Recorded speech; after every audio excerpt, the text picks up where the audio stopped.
Alright, so in this video we'll be looking into the checkout page.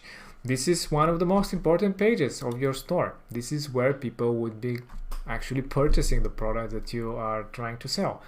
So here we have our system page that you can also access from the system pages. It is the store checkout.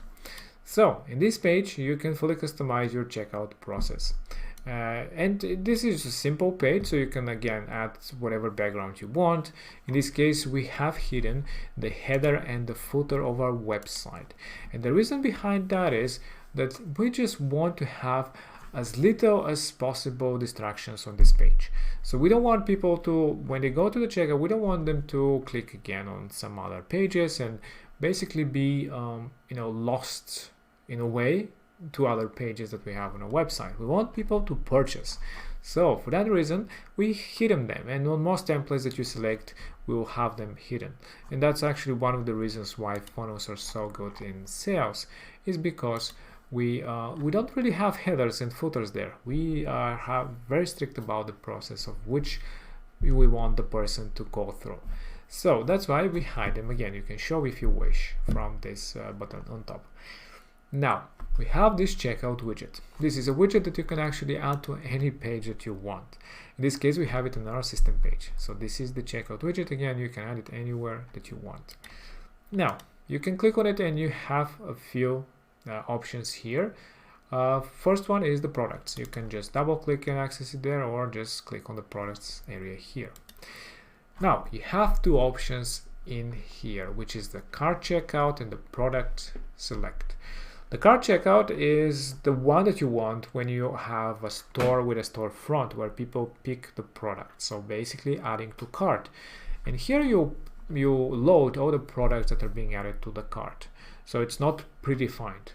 Where in this option, everything is predefined. So you pre-select what products will be sold in this checkout. So this is great for having checkouts where you sell a specific product and that's it, for sales funnels, for some kind of campaign. But when you have a storefront with add to cart, this is the option, the cart checkout. So make sure that you have selected the correct option for your checkout. When you have a product select, you have to select what product you'll be selling. So click on select product and then select the product from this list here. So you can select one or multiple products that will be sold. So let's select two products in this case, and you'll see that they are already loaded. So the customer will have no option to add new products because these are pre-selected. They cannot even delete these products because you want them to buy these products and that's it. Now if you want people to actually pre-select which product they want to buy, you can do that. And one option is that you can do is allow, first of all, quantity, and then the other one is to allow customers to choose the product to buy. So they can actually choose which one of those two to buy, or they can select multiple ones. So if you want people to select multiple, so not just a single choice, make sure you enable this one. Otherwise they will have to pick only one of these products, and again you can have multiple products selected, pre-selected. Then you have the bump offers. Well, for the bump offers we can have basically different videos, but basically the idea here is that you create a different offer which people can purchase. So like this works only with predefined products, because you're selling, let's say, this product 3 and product 1, and then you have a bump offer, let's say, for our other product, which is product 2. Well, let's say that you sell a book, or let's say you sell a bed and you want to bump offer them, upsell them in a way, sheets, for example, for your bed. So you can create it as a bump offer. So here you can again select which product you want to sell, let's say product 2.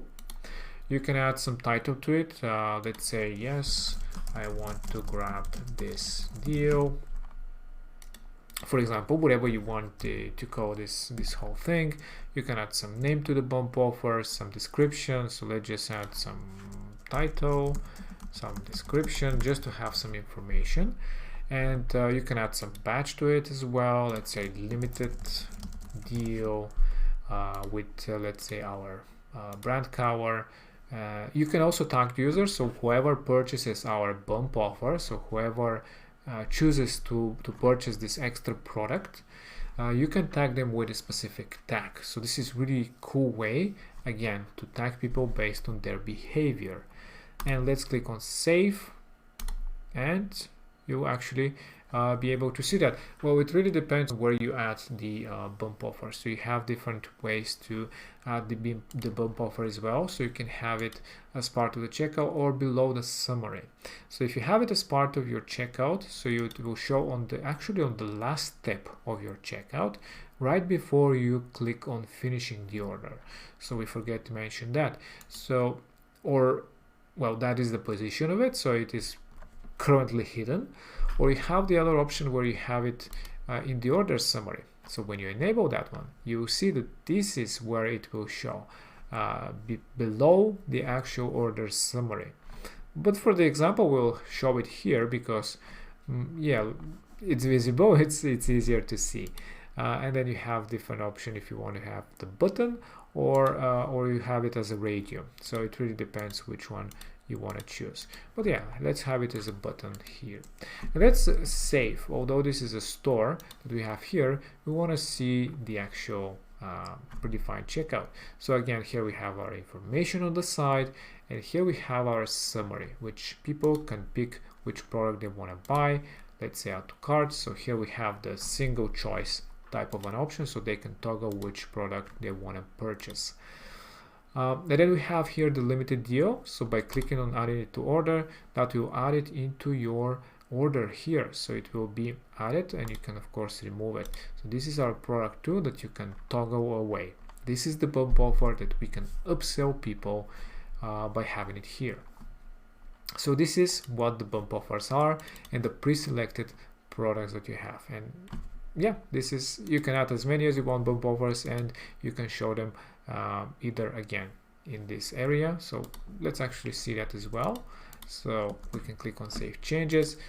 We have our information here, our address that we can add, and here you can see that this is the place where we will have the bump offer right before completing the order. So the place, it really depends on your preference, and in some cases it works better here, in some cases here. You can play around and see which one works best. You can basically do an A/B testing of that, for example, with a sales funnel.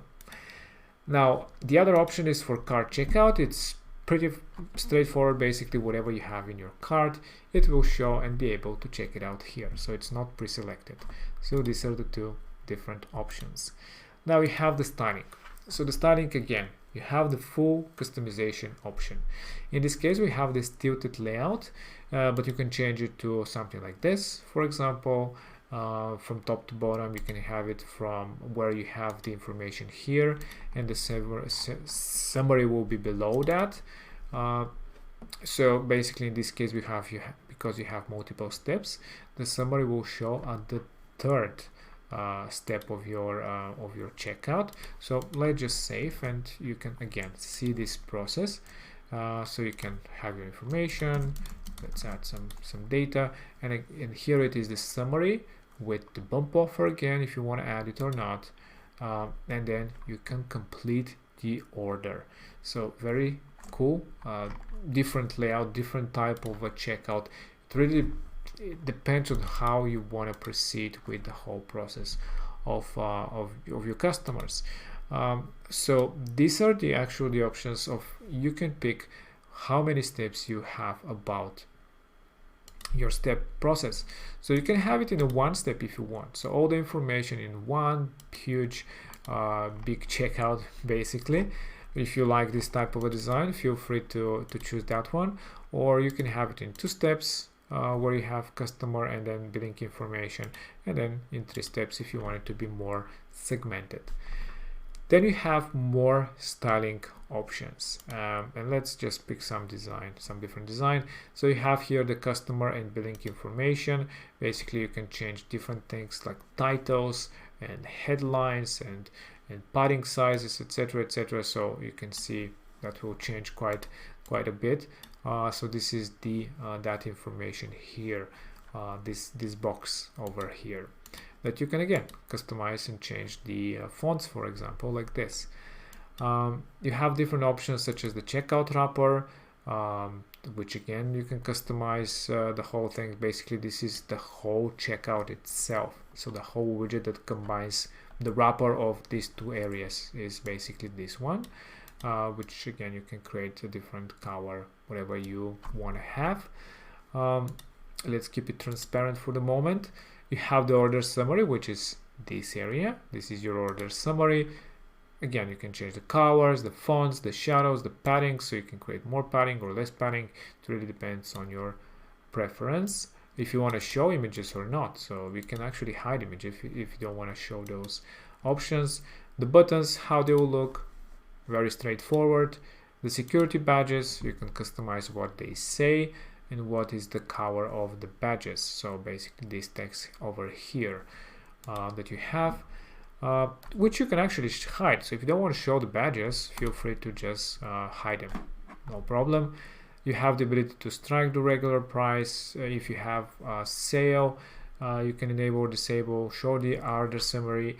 I personally suggest you have this on, because this, if you go on mobile, you actually have the summary on top and then the information for purchase at the bottom, so people would actually be very aware of what exactly they're purchasing. Because if you have the summary at the bottom, they can actually do the submit without even knowing the actual total amount that they will be paying. So I think that's a good option to be enabled all the time, but again, it really depends on your flow that you want to achieve.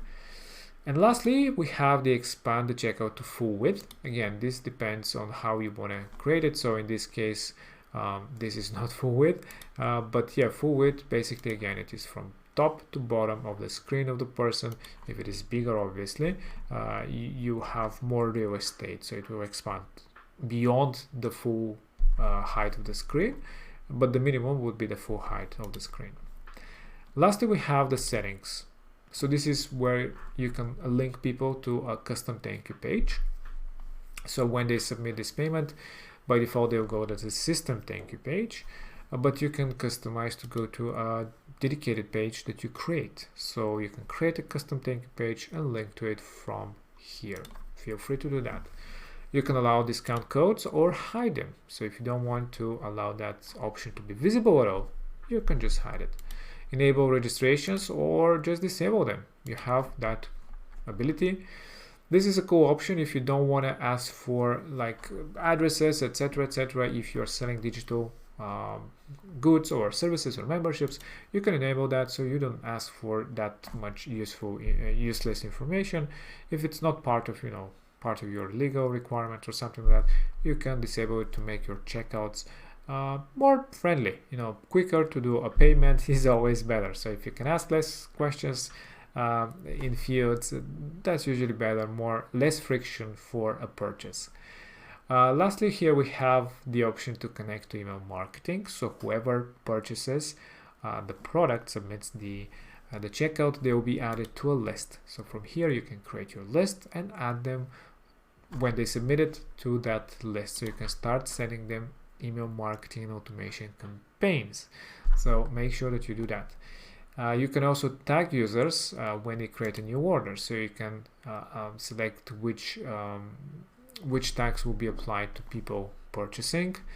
And here lastly, we have the ability to customize what fields will be asking inside our checkout forms. So you have these predefined options which are standard for checkouts, but you also have the ability to add more things that you can ask people. So here you can have you can select where to actually ask those questions, and you can add a lot of fields, and actually these are all the fields from the CRM. So for example, accepting terms, you can ask about the website, what is your website, what is you can add any type of a field that you want, maybe a file, a date option, a checkout, a multiple or single option that you want to ask. And as you can see, because we selected to be added in this area, in the first area of your of your checkout process, so this is where the website is being added. But accept terms is always something that you add at the bottom, so that's why we force it to be added at the bottom right before you make a purchase. So you will see the actual accept terms. That's a field that you'll see at the billing details right before the completion of the form. So this way you can add whatever, like I said, fields that you want to have here.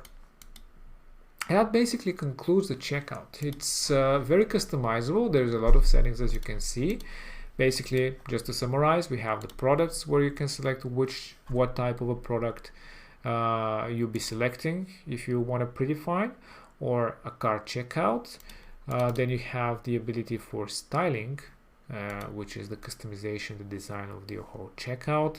And lastly, we have the settings, which allow you to select like the discount code, the email marketing, the tags, what fields you have inside your checkout form. So this is the widget. It's quite big. You can just leave it as it is.